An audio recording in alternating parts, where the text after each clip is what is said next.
discussion, and I'll let you guys introduce yourselves and who you are in whatever way you like, and also as a bit of a whakawhanaungatanga, maybe if you also tell us what your personal connection is to visit that to the workforce.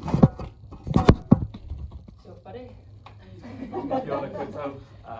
I'm Owen, as some of you might have seen, and just to eliminate any confusion, I've worn the same clothes that I have on the screen. Got us confused, eh? Which one? So I lead the Wellington branch here for Madison. So if those of you aren't familiar with us, we're part of the According Group, and we provide recruitment services to pretty much all industries: public sector, private sector, NGOs, not-for-profits, and you name it. Really excited to be part of tonight. We're initially talking about hosting the event, and then getting asked to talk is great. Won't lie, when I said what the event is and I told people I was talking, I did get a few raised eyebrows in response, but it's really good to be part of it, because I think for what we're talking about is such an important part of our society, and we need collaboration across all genders to make the progress that we want to make. My connection to sports, I'm a big supporter rather than a player. I'd say I'm a good supporter, but you probably have guessed my accent by now. I'm not a local from around here, but part of the reason why I love Wellington so much is the accessibility to being active in the nature or the bush. You know, I live in Mount Vic, and the trails on my doorstep. That's how I like to spend my evenings and weekends. Kia ora koutou katoa, he mihi ana kia kaupapa o te rā, ngā mihi nui kia Madison Recruitment for hosting us. Ko hukirangi te maunga, ko āwhi te awa, ko tīnā tuka te marae, ko Ngāti Porou, te iwi, ko Erin Roxburgh tōku ingoa. So my name is Erin. My family whakapapa back up to the mighty East Coast, but I've grown up. I've grown up in Te Whanganui Atara my whole life. What do I do? Where to start? I am fortunate enough at the moment. I'm in the governance sector. I am deputy chair of the Women in Sport Aotearoa board. I'm also future director board intern on the Sport New Zealand board, and in my paid job, I work as a lecturer down at Vic Uni. I teach our 100 level management paper, and then also our sport management paper. I've actually been really pumped to speak all day. I've been in a course just sitting down listening to other people. That's your turn. Yeah, that's my turn. My connection with sport and active rec, I was privileged enough to grow up in a family where my dad was really a massive football nut. Really instilled the value of just participating and enjoying sport. That was something I always learned from him, is that, you know, as long as you're having fun, that's the most important part. And so obviously he fostered that in me, and also a big sense that sport is about community, and whilst you get to participate in it, part of that is also creating a community for others to want to be able to be a part of. So I play netball, and then I also play handball and beach handball in the New Zealand women's team. Although I had a bit of a head knock, an incident with a ute last year, so I had a little bit of a hiatus from sport, but still able to be active. So yeah, I'll hand it over. Nisam Bolovinaka, kia ora koutou te whanu, Susana Sotutu, Nonguna Mani. I hail from the mighty, beautiful isles of Fiji on my father's side. On my mother's side, she is a mighty Mulu girl from Hamilton with English ancestry. As the byproduct of a cultural collision of Fiji and New Zealand, it made sense that rugby in particular was something that our whānau loved. And saying that, also very blessed to have grown up experimenting with all kinds of movements and the arts and music and other forms of self-expression and of creativity. But for me, my favourite canvas was the sports field. That was where I was able to bring colour and shape, and it was always with other people that I got to create that. So particularly the sporting contexts growing up has been one that I've loved. In saying that, in the last 5 years or so, I've had some pretty significant injuries back to back. If you're interested in excellent surgical scars, come talk to me later. You can see the exhibits of my knees. And that has meant that my life has changed hugely in terms of my career trajectory, in terms of kind of my life paths, my living context, moving back from overseas playing professionally there. And I have come to appreciate the gift of life-giving movement. And so for that reason, joining the Nuku water team in the last few months after a very long journey of recovery, of rehabilitation, and joining the team in a delivery capacity, which is engaging members of our community in whānau with a beautiful vision of life that is active and that is healthy and wholesome and connected, is one that I'm very passionate about. So I'm excited and humbled to be part of this panel, and I've just so enjoyed the connections. I just want to meet out to a dear friend of mine, Lauren McCartney, with Ignite Sport. She was a forerunner before me, one of the seniors when I was studying, and it's just been, it's a privilege to be able to see you and to be able to kind of speak before you, and I hope I honour you as well, because you have journeyed with me and you've taught me a great deal. And I just want to honour Lynn as well, who's over from the Gold Coast, who is doing some fantastic things in the coaching space, which is what I'll be speaking to a little bit today, in developing neural pathways, sort of programs for various kaumatua as well as those with autism to engage with table tennis in beautiful ways. So just honour the wealth of knowledge here in the room, and I'm excited for the exchanges to come. I never can follow Sana when she speaks. She's away with words. Awesome. I love that. The life that is healthy, wholesome, and connected. That's a good wee summary. Cool. I thought next we could talk a wee bit about kind of some of your key observations or themes, and how they relate to women in sport and women in physical activity, and whether that be from participants through to leadership. And well, we can start with Owen perhaps, and maybe if you have any kind of ideas around sort of recruitment, retention of Wahine, and any of the kind of barriers or things you're seeing there. Yeah, absolutely. Of course, I'll speak more to the professional environment, but I think so much of it will overlay to the sporting environment as well. I think, it's an area that I think at times we need to celebrate and recognise the progression that we might have made over the last sort of couple of decades, but still well aware of how much further we have to go and what those barriers and biases might look like. Like, for example, we know that language plays such a big part in if you're trying to attract female leaders, and there's been some study recently that's shown for example, in a job advert, the language they use, the words in there are going to have connotations to either masculinity or femininity. It's not great that I can't say that word, right?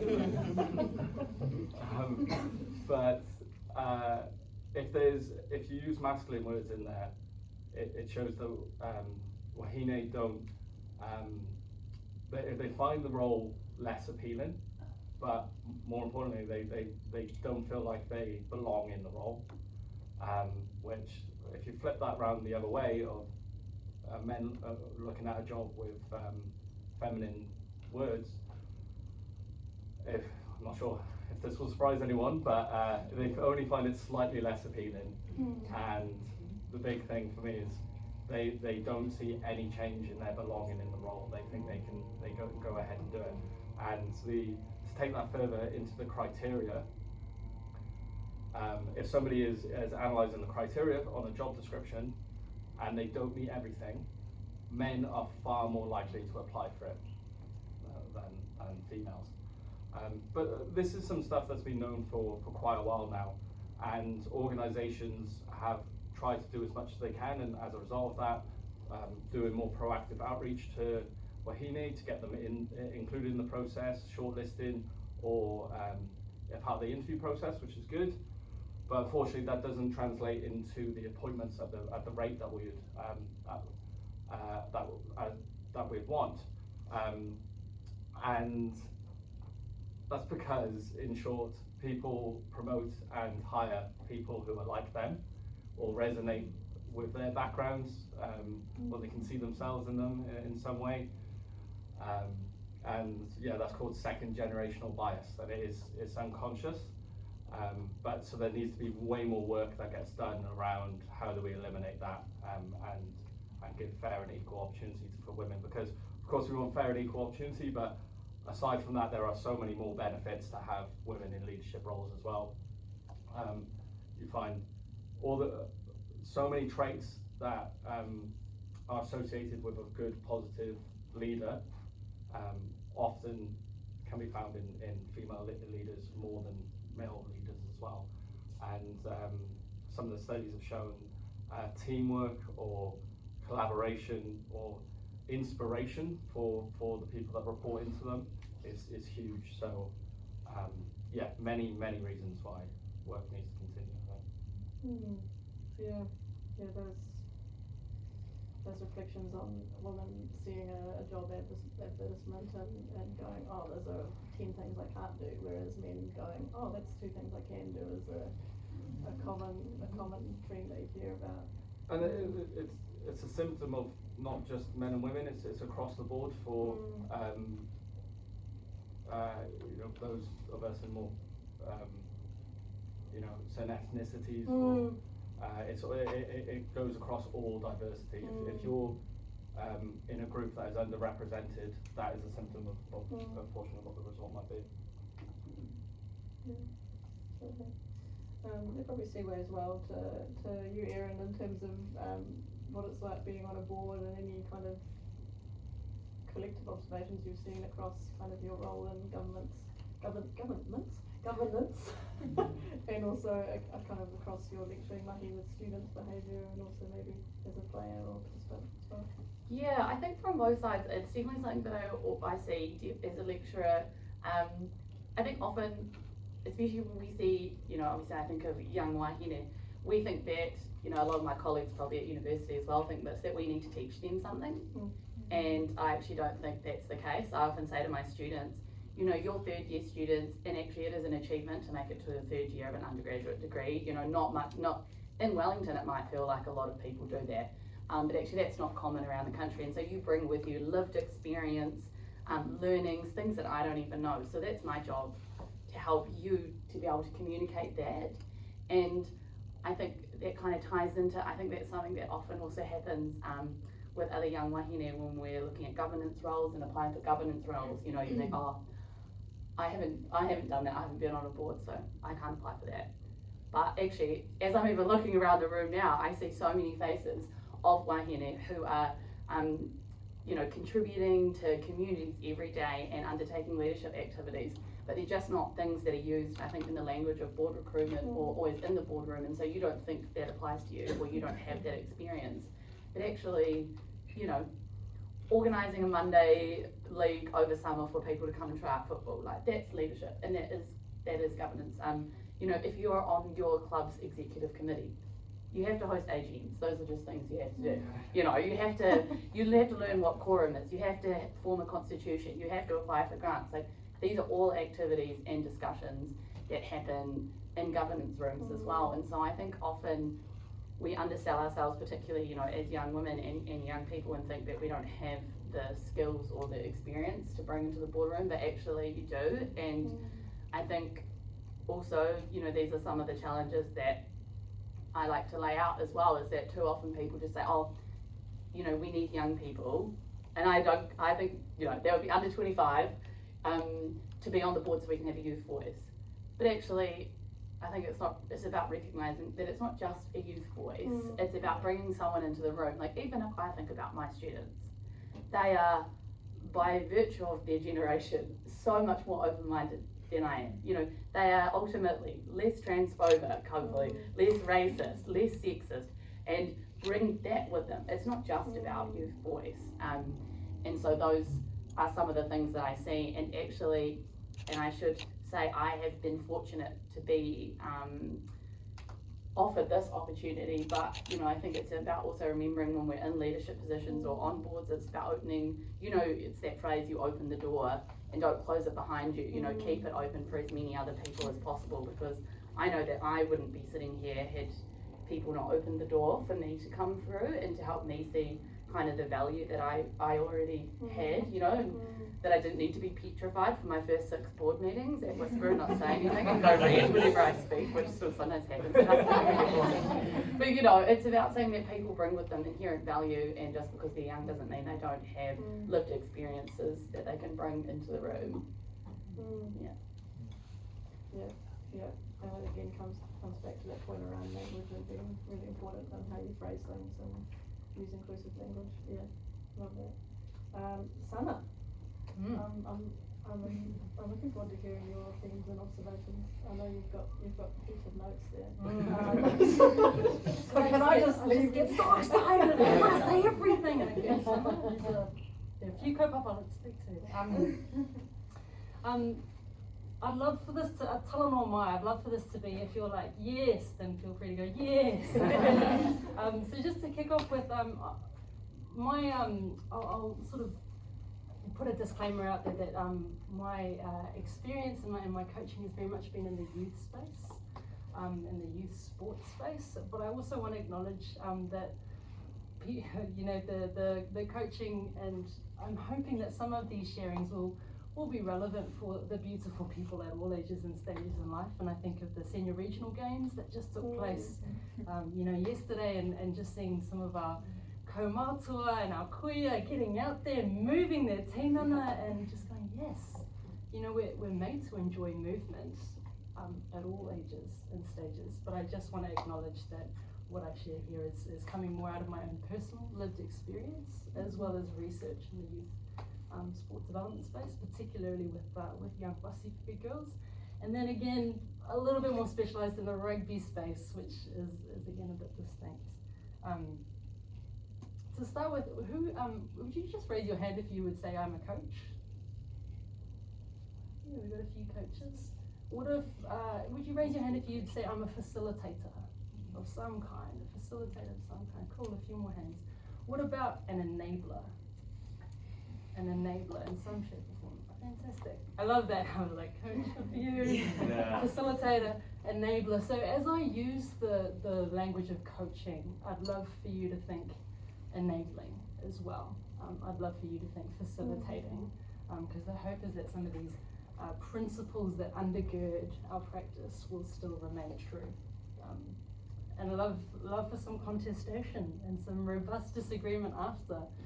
Love for this to be a space where actually we can all come to the table. Whilst I have the raka for the moment. Captive audience.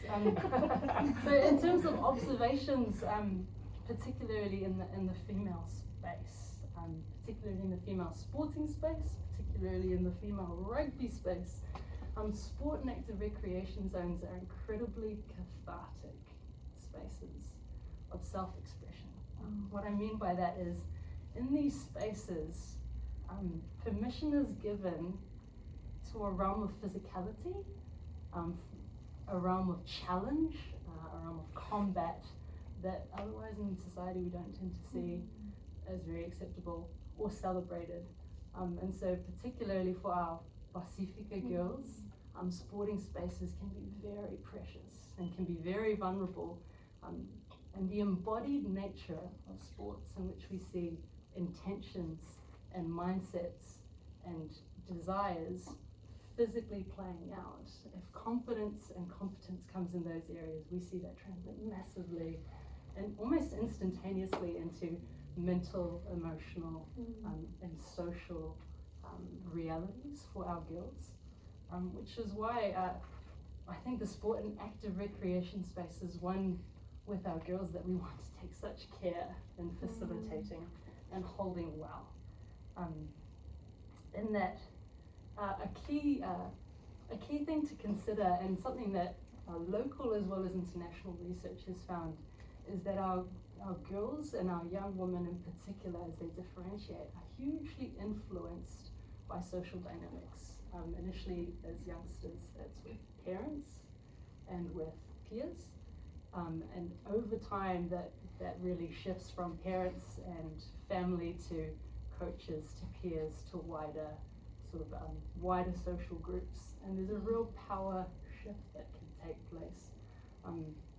In that, the role of the coach or the facilitator, the enabler, in creating spaces in which the girls can grow, can express, is that much more important.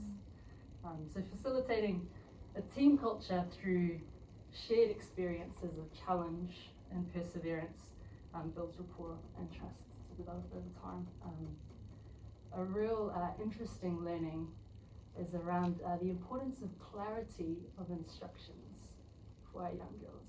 Clarity of instructions, patience with repetition, and seeking to have those one-on-one kind of connects or corrections, rather than sort of pointing something out in front of the whole group, which is a practice that's often been done. If you see something's going wrong on the field, we'll often stop play, or we'll immediately kind of pause things and bring people's attention to it. What we don't realize is that, or what we don't often realize, because in that moment we think, teaching opportunity, is that actually we've got precious young people that are really vulnerable, that feel shamed, and that experience a great deal of emotional fallout and repercussions that can actually lead to significant disengagement, not only of that individual, but of other girls that go, I don't want that to happen to me.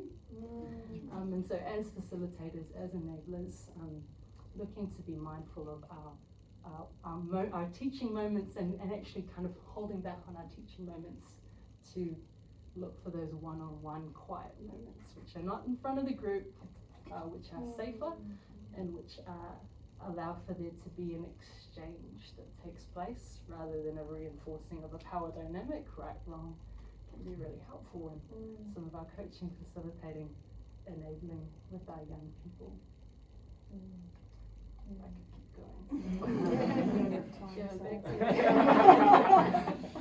But food for thought, love that, and love that kind of whakaaro around you need to take extra care, and that it's a cathartic space. I think that's so, I've never heard anyone describe it like that, but I totally resonate with that as a rangatahi adjacent.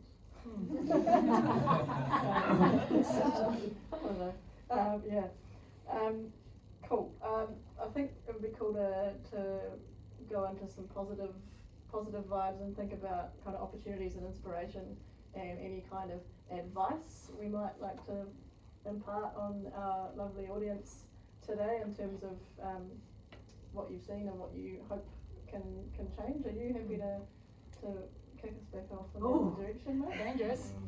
Yeah, absolutely. Well, then these guys know how much time they've got left. Use it all. I'd like to suggest that we as coaches, as facilitators, as enablers, we have a really unique opportunity to create safe trellises or frameworks. There's this tension between wanting to plan and have our sessions and spaces so well curated that actually there's not breathing space for creativity, for ownership, for co-creation. On the other side, we can go, the kids know exactly what they want.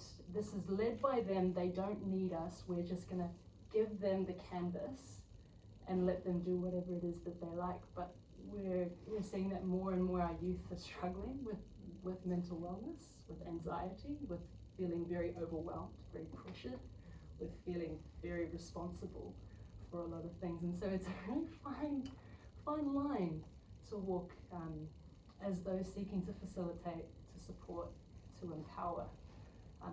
With that, my encouragement would be to practice, and my invitation is for us to explore practicing courageous curiosity. That looks like seeking to know who is this group, who is in this group, which generally is a rather intensive and holistic approach to journeying with the people in front of us. The encouragement is, let's not make assumptions, because we have research and data that informs. Let's be willing to ask clarifying partai of the people in front of us. What does meaningful sport experiences mean to you, Lauren? You know, what do you love about this context, Mary? Ella, what does the best environment look like, sound like, feel like?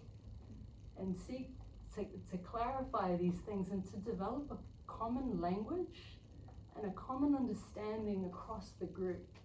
So this kind of start requires us to take time out of the playing, time out of the practical things that we think, well, this is what they've come for. But if we lay the groundwork for there to be contribution, then we lay the groundwork for there to be ownership and meaningful co-creation that can be sustained in a culture that is shared by the collective.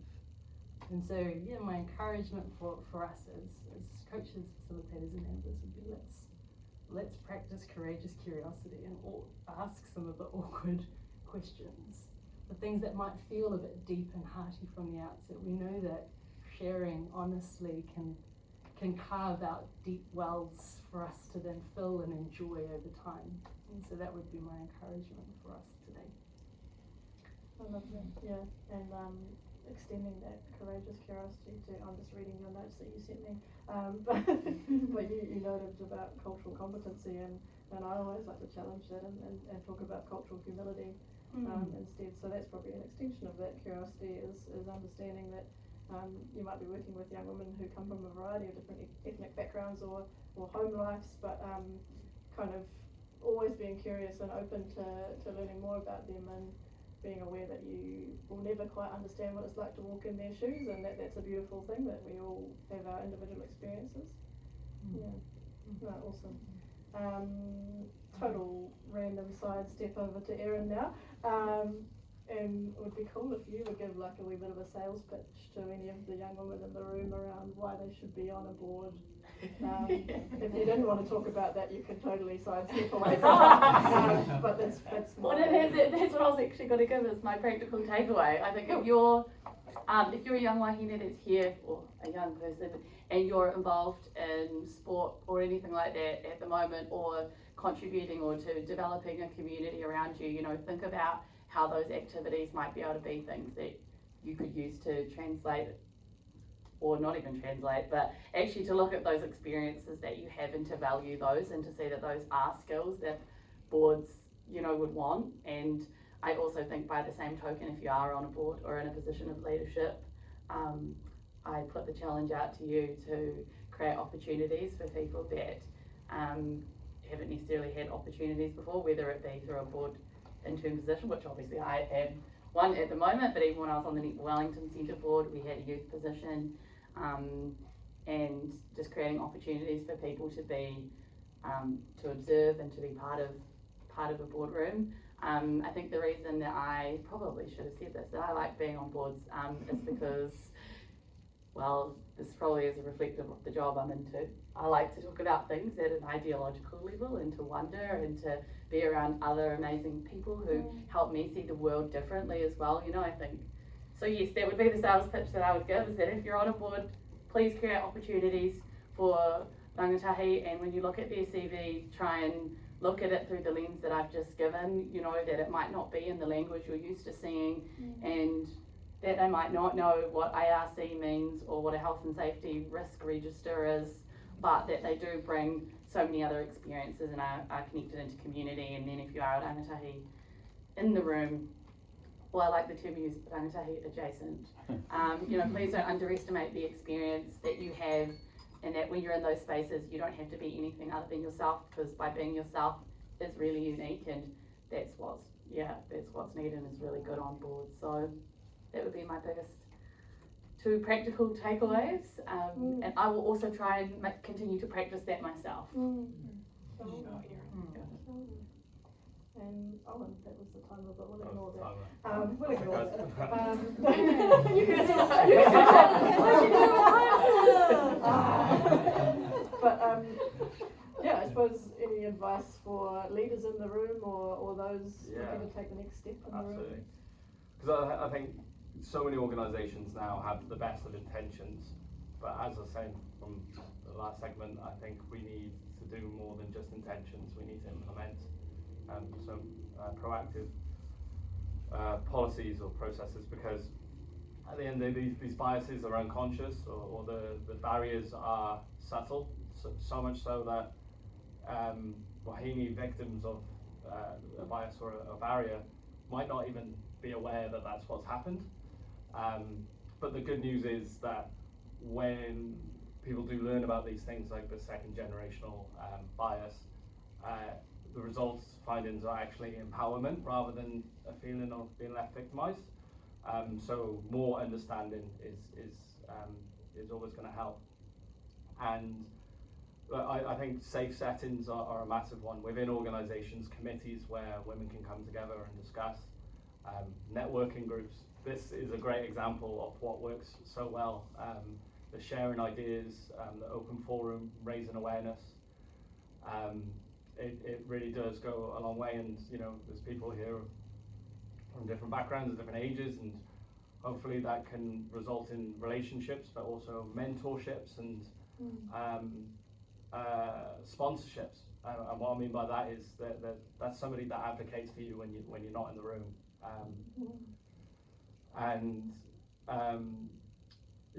How do we inspire women to become leaders is a tough one, but essentially people become leaders for two reasons coupled together: a sense of purpose and meaning, and a sense of identity that they are a leader. And speaking to what I was saying earlier, that's what we really want to create more of. And I think the sporting environment is such a good avenue for that. If somebody has been some type of leader on a sports field or in a team, they will carry that identity across with them into their professional environment, and they will look at those opportunities as that is something I can do. Any creation more about that is great. And but look, it's not all on the women and the Wahine. There's much more that we need to be doing on our side as well. In terms of not only speaking as a tani, but as an organisation here, I know Madison has the best intentions of having women leaders in our organisation, but you can only do so much, and we need to educate people on those biases and speak to our clients and create awareness out there, and promote good initiatives or things that have worked well that we've seen, share that among people as well. I think that's it for me. I'm sure people have questions, so I'm going to open up and allow for one or two. If there's anybody any questions? Well, I'll start, because there were lots of things. I've got a curious mind, so my mind was... Owen, I'm sorry, I keep coming back to words you said. When we talk about leadership and women going to leadership, I so want to just put out there that leadership begins with yourself. So we're all leaders. And so, to me, it's not going in the upper ladder. That will come, but if you've got the self-leadership, emotional control, there's so much to self-leadership, confidence. That's what we want to inspire, because that will bring the lead. They're leaders who might not be leaders in the corporate world, as you say, might be leaders on sport, they're leaders on home, etc. So I'm a big advocate for self-leadership, and that doesn't need to be hierarchical. And then the other thing that I wanted to say, if I could, was the language. I found that really interesting with women and men and the language. So what you don't know is I'm a huge gender, cultural, I've researched at university, I did huge research, so it's something very passionate to me. But the interesting aspect that was discovered is it's not so much being woman or being man, it's about the style that attracts you. So if I can maybe throw in 2 words here, is the masculine style of, you know, competition and outcome focused and direction and etc. And the feminine being more about empathy, relationships, connectivity, intuition, those are all feminine. And the interesting aspect of my study was in a particular culture, it was the men that were of the feminine leadership. So it was just as a skew I want to throw in there is that the words might be masculine, but they might attract a woman with a very masculine style. And look, when I was reading about that study, I was first of all pretty hesitant because I'm like, what's a masculine word or what's a feminine word, and is this just based off stereotypes? But it's fairly thorough research, and I can share a website through Lily maybe where it's designed for writing a job advert. So, and that's where the research is about job adverts, but you can still paste your text in there and it will give you a result of what words are coded in what way, and there's a list of them as well. But 100% I agree, but Chat GPT.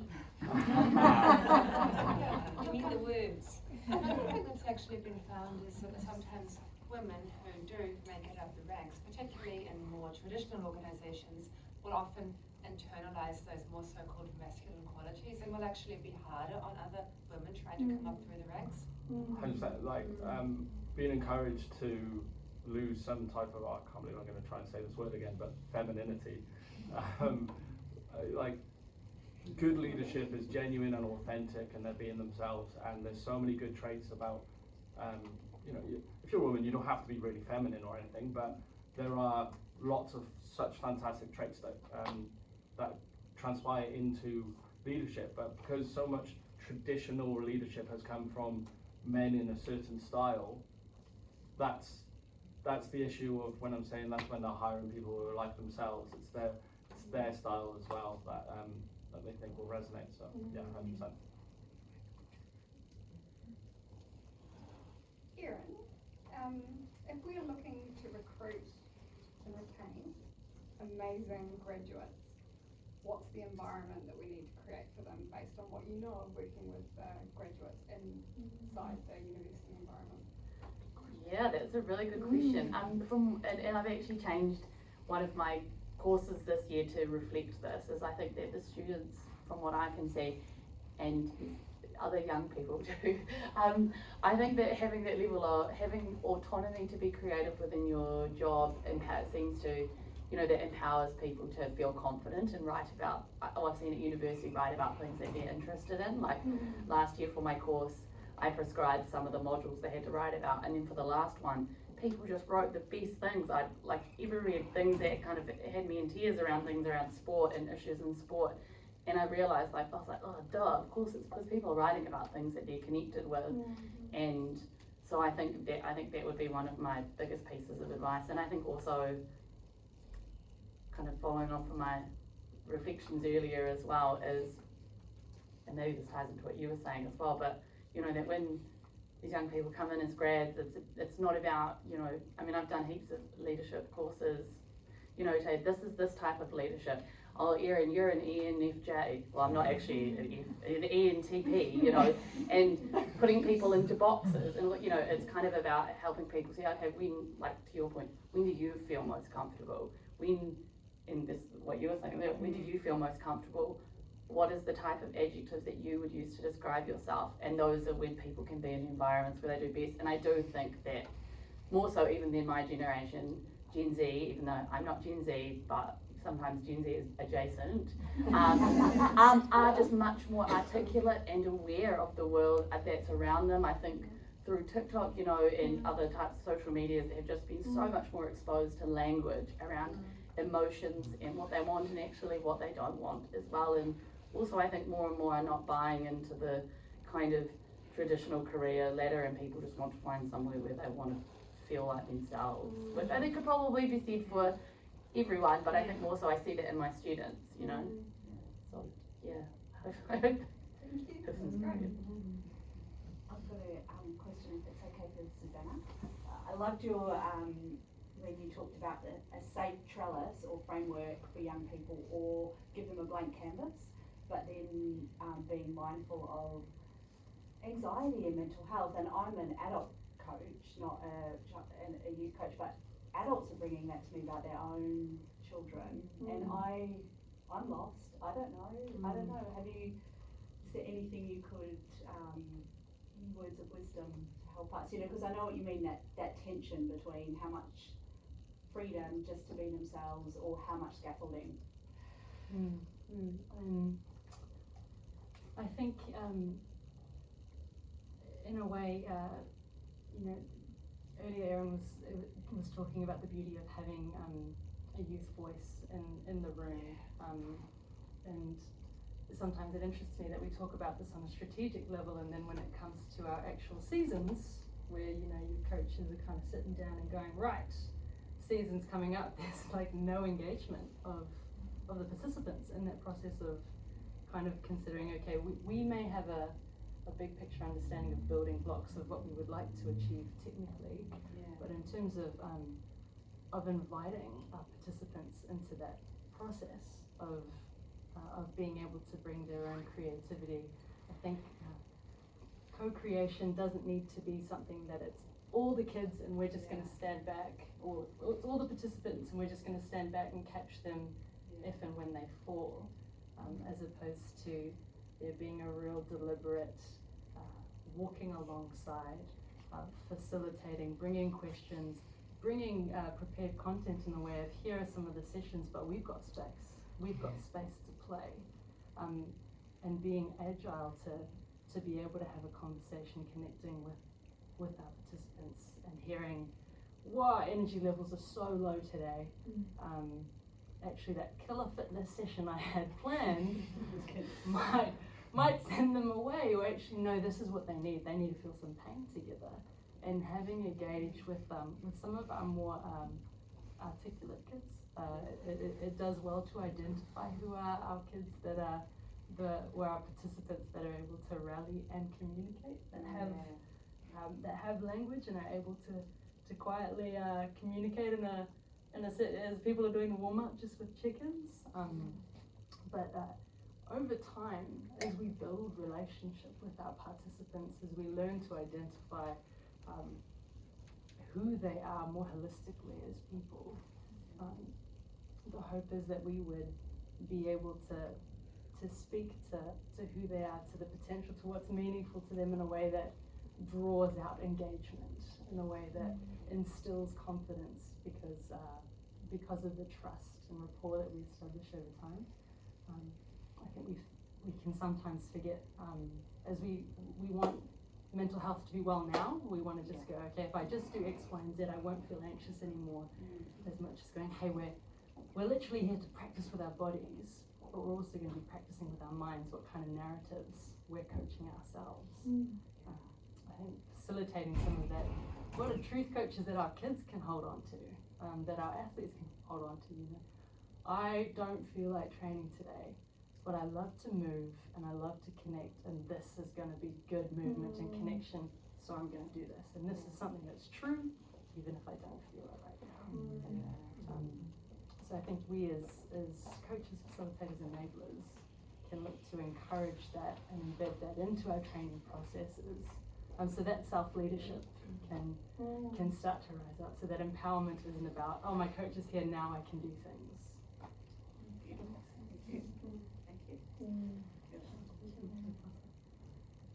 Unfortunately, I am gonna cut us off there, but we do have the brainstorming session space out there, so please do write any other patai or thoughts or issues that you would like support with, or even just anything you want to write down. It could be anything at all. But yeah, just wanted to give a huge mihi to all three of you. Very, very lucky to call these two Wahine tour friends as well as colleagues.